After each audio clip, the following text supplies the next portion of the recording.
Hi teachers, welcome to Unit 1, Week 1, Day 3 of the Middle School ENL Standalone curriculum. Throughout this video, I will be walking you through the elements of this lesson and providing some insight to how to roll it out to students.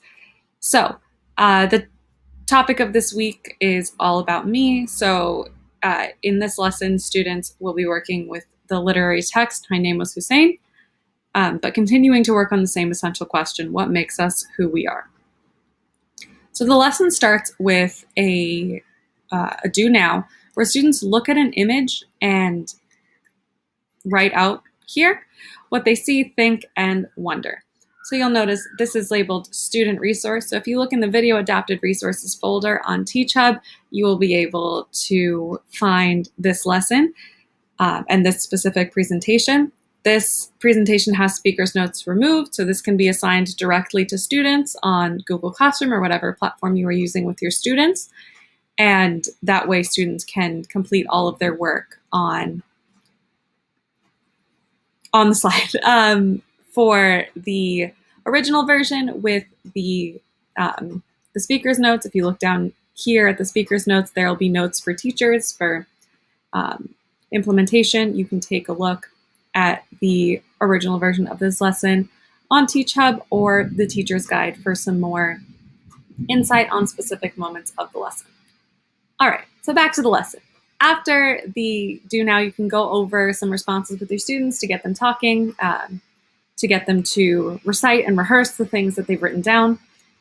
After that, they will engage in a listen, read, discuss cycle before they begin reading.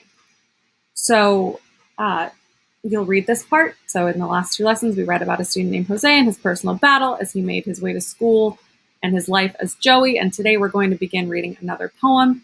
And then you'll read the students will read the first 5 lines. So students will read this to themselves. And then there will be class discussion with these 2 questions.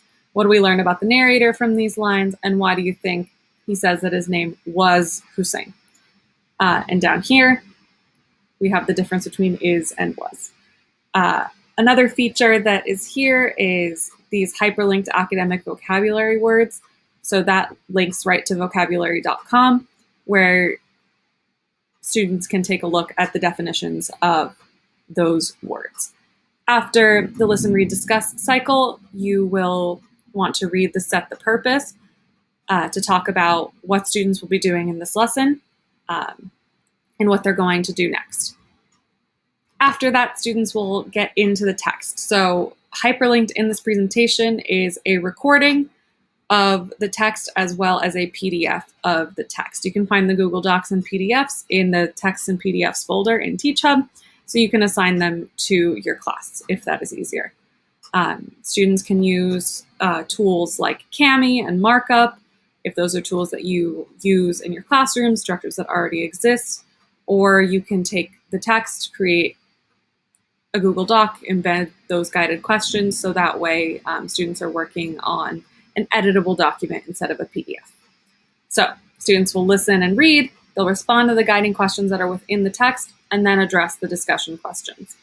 So there's 3 discussion questions here that you'll see. On the following slide, on the student resource version, there is space for students to write some responses in preparation for discussion, so they are ready to speak and have something that they can look back to. So as a scaffold for students who are maybe more shy about speaking on the spot, this is a great tool. In here, you could also add things like sentence starters or a word bank if students need a bit more support.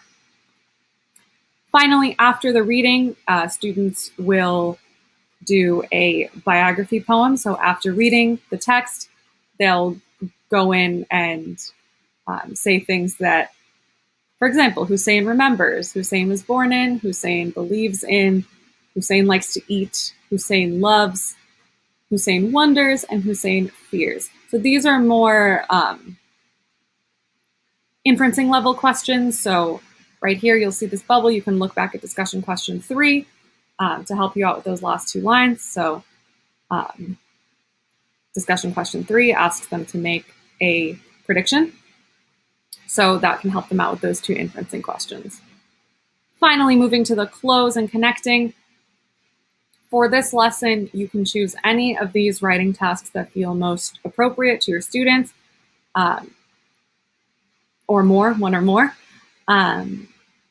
So the idea here, though, is for students to produce some writing. So for any of these prompts, students can write. So you can edit the slide to make it friendly for text for students to be able to write on it, or create some sort of exit slip for students to share their thoughts. All right, so that is lesson 1.3.